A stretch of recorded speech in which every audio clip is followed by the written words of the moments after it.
We are following three major headlines tonight here on King 5. Mountain snow is falling over our mountains tonight, and that is making for some difficult conditions on the passes. And the Huskies have landed in Houston ahead of the national championship. Plus, the FAA temporarily grounding some of Boeing jets after about 170 737 MAX 9s. That is after a panel blew off shortly after takeoff on one of those jets. First now, breaking news, I-5 has just reopened. This is after protesters marched on the busy freeway just before 1:30 this afternoon.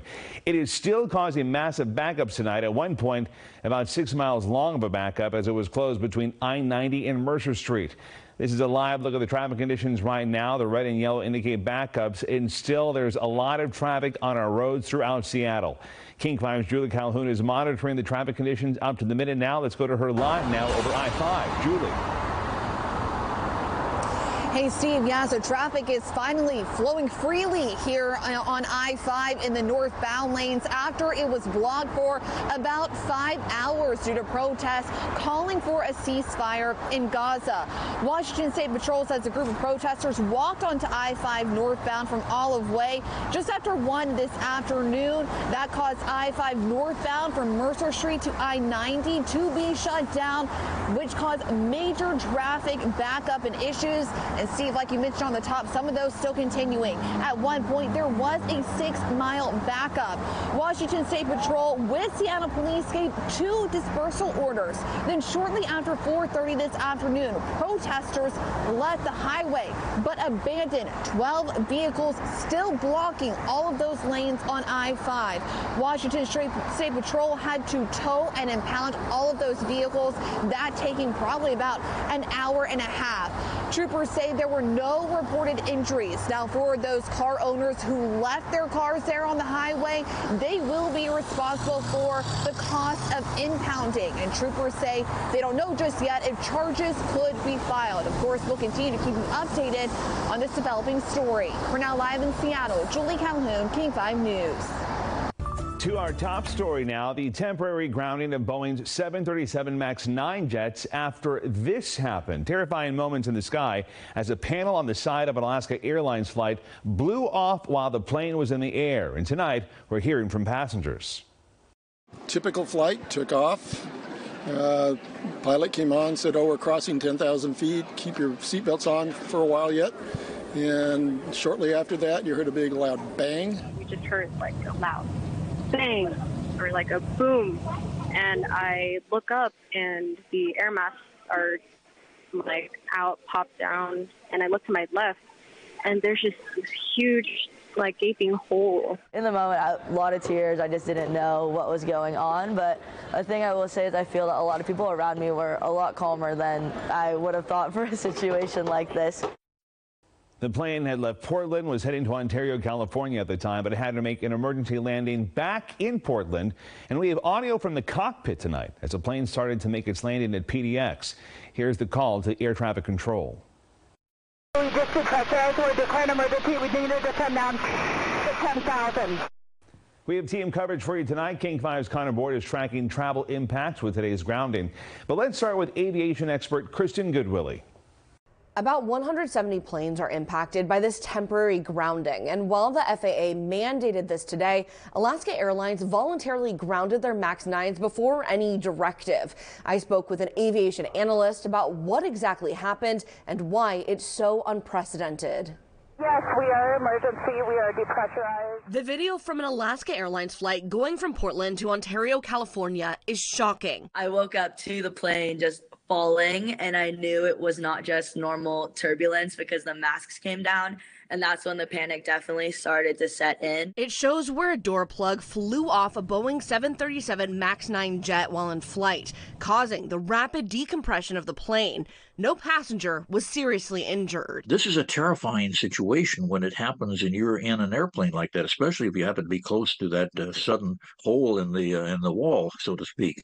But the fact is, this airplane was never in serious trouble of not being able to be landed safely. From the outside, it looks like like the outline of a door, but from a passenger's view, it was a normal window seat. It's there in case the customer of the Boeing wants to add another door later on. They don't have to make a major modification. Aviation analyst John Nance says this is unprecedented. Within hours, Alaska Airlines voluntarily grounded its MAX 9 fleet. The FAA issued an emergency airworthiness directive, temporarily grounding these affected planes until they're inspected and corrected.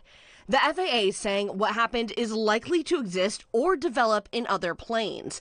The NTSB is in Portland investigating. Did it fail because the structure of the door failed? Because clearly the structure around the door that it fits in did not. Or was it just not latched the way it should have been? Boeing says safety is a top priority and agrees with the FAA's decision. It also said in a statement that a technical team is supporting the NTSB in its investigation. Boeing, Alaska Airlines, the FAA, and even the NTSB came together like a thunderclap immediately to not only ground the fleet until they could inspect it, but to find out as much as they could about what was going on. Nance believes it won't take long to figure out what happened. The fact is that we're going to, I think, see a solution, or in other words, an explanation for what happened very quickly, even if they don't recover the plug, which fell someplace. Alaska Airlines has already cleared 18 of its planes to fly, and Nance tells me other airlines will probably be fast when doing these inspections. He anticipates most will be inspected by the end of the weekend or early next week. Here in the newsroom, I'm Kristen Goodwillie, King 5 News. This grounding is causing a lot of issues for travelers, with dozens of flights at SeaTac Airport being canceled and people waiting hours to get rebooked. Within the last 15 minutes, we got a statement from Alaska Airlines saying it canceled 160 flights just today, affecting about 23,000 travelers. The airline says it's looking into necessary cancellations for tomorrow as well, and it does expect travel disruptions to last through at least midweek. Let's go to King 5's Connor Board live now at SeaTac Airport with our local impacts. Connor. Steve, right now I'm standing in the overflow area that's in the bottom floor of the parking garage at the airport, where Alaska Airlines passengers are getting help rebooking. Those passengers are in the line behind me. Now, this line has gotten shorter, but earlier people were waiting hours to get help, and that's because more than 80 Alaska flights have been canceled at this airport today. You would imagine this group of travelers would be feeling all excitement, since you can probably guess where they're headed. Of course, the national championship. But the trek to see the Huskies play in Houston has not been easy. Well, it's been rough. I woke up this morning and our flight got canceled. His was just one of more than 70 canceled Alaska Airlines flights in and out of SEA Airport Saturday, all due to this, a Boeing 737 MAX 9 plane having a panel blow off over Portland. Safety first, I get it. I totally understand why Alaska's doing it. It messed up a lot of people's plans. So many that the airport had to open up an overflow area on the first floor of the parking garage to rebook people. It's rough. People waited 5 hours to get to the Alaska rebooking desk in order to get to their destinations. Was planning to get there today, but I don't know. We'll see. As time passed slow for those still in line, others were on their way to a hotel with no flights available today. We stood in line for 3.5 hours and got to Alaska table, and they got us onto a redirected, so at least they were able to do that for us. As they hope to get home soon from their holiday vacation, hopefully heading home tomorrow. Others are doing whatever it takes to get to Texas. Now we have a stop in Denver and we get in a lot later now. Because even though it's now taking a lot more money and more time, that's what we got to do to watch our dogs. Getting to Houston to watch the game is worth it all. And we would drive if we had to. It's not even an option. So no, we're thrilled. We're thrilled. It's been a phenomenal season and excited for the boys. In addition to the more than 80 cancellations with Alaska Airlines here at the airport today, Alaska has also had 90 delays here. At SEA Airport, Connor Board, King 5 News. Connor, thank you. We're going to follow the story up to the minute tonight as new developments come in. The NTSB announced it will hold a press conference at 8 o'clock tonight. Stick with us for the latest on King 5 News at 10 on Kong and at 11 o'clock right here on King 5, or you can download our app. Just text the word app to 206-448-4545 and we'll send you a link. In less than 48 hours, Washington and Michigan will clash in Houston for the national title. I want to show you some new video now. The team landing there last night. We have team coverage for you tonight, beginning with our Jake Garcia live in Houston ahead of kickoff. Jake, how's it going there? Steve, no bulletin board material is needed. No one's depending on a pregame hype speech to find some extra energy. Monday's national championship game speaks for itself. But there are 3 Washington players who might even have just a little bit more motivation, a burning desire to beat Michigan because they know Michigan. Giles Jackson has a knack for showing up when the lights are bright and the stage is significant. Call him Big Game Giles, a habit that started at the Big House. Before Jackson was on Montlake, he played for Michigan, a return specialist and a gadget speedster. Scored against Ohio State. That was a fun moment for true freshman year. That was great. Scored my first touchdown in the Big House. So great moment for sure being there. Lots of great memories. Jackson transferred to UW in 2021 to be closer to family and will face his former team on Monday.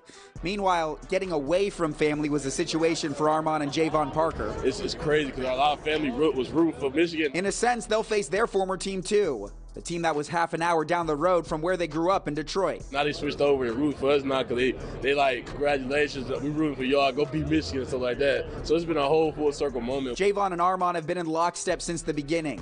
Identical twins who share identical traits. Every time we on the field together, like we get an extra boost. I love this boy right here, man. We get to experience this whole thing, college football together, spend this life together. Their desire to beat Michigan, after neither was recruited by Michigan, is also the same. That is the goal. That is the goal to show them that they missed out on this, and we here now. For Jackson, his DNA might be different, but what Monday means to him is cut from the same cloth. Can't get any better. 2 great programs going at it, honestly. So it'll be a fun one for sure. Jackson missed the first 5 games of the season. He was dealing with a broken thumb, but his fingers sure looked fine on his first touch of the season and went for a touchdown against Oregon. This is technically a redshirt season for him, but he's eligible to play on Monday per NCAA rules. Reporting live in Houston, Jake Garcia, King 5 Sports. Jake, thank you. Our team coverage continues tonight during King 5 Sports. Chris Eakin has the latest from practice today. He will join us live at 6:50. Now to the latest in our mountain passes. Snow is currently falling over the passes, already causing some issue for drivers. Highway 2 is back open tonight after the eastbound lanes were closed for a bit as drivers spun out there. Right now, traction tires are required on Stevens Pass, and those chains are required for large vehicles. On Snoqualmie Pass, chains are now required on all vehicles except those with all-wheel drive. Your first alert forecast is just 3 minutes away. Safety first, I get it. I totally understand why Alaska's doing it, but just threw a wrench in our plans. We are still following our top story tonight with the temporary grounding of some Boeing jets after a 737 MAX 9 bound for Ontario, California had to make an emergency landing in Portland when a panel blew off while the plane was in the air. The grounding is impacting passenger travel across the country tonight, even right here at SeaTac Airport, as airlines are now working to help travelers rebook. Alaska Airlines says those disruptions could continue into at least midweek. We'll be right back. King 5 Sports coverage of the Huskies at the National Championship, sponsored by UW Medicine, a higher degree of health care. Welcome back. Let's take you to our first alert forecast now. Daytime highs in the 20s and 30s. The King 5 Sports Report, sponsored by Xfinity. Stream your favorite live sports on the next generation Xfinity 10G network. Well, good evening, everybody, from NRG Stadium in Houston. This is the place they will be playing the national championship game on Monday. Undefeated #1 ranked Michigan taking on the undefeated 2nd ranked Washington Huskies. NRG Stadium holds over 71,000 fans. There will be a lot of Husky fans here on Monday night. Now, today, the Washington football team had their first practice at NRG Stadium. They worked out earlier today. It's a tradition at the University of Washington that they trade jerseys in their last practice. Running back Dylan Johnson wearing number 80. He was injured at the end of the Sugar Bowl.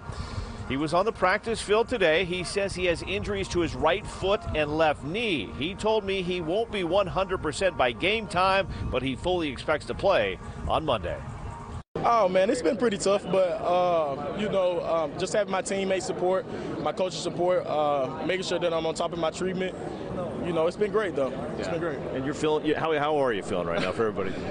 As good as I'm going to be. So I'm just ready to rock and roll, man, and help the team as much as possible. We love to hear that. Now, before practice, the Huskies were busy at media today.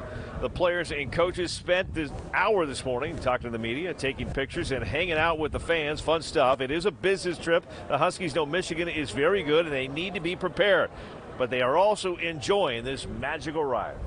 Man, it's a dream come true, to be honest. I'm still wrapping my head around it. Just super blessed to be in this position. This is something that, you dream of as kids, coming to play for the national championship.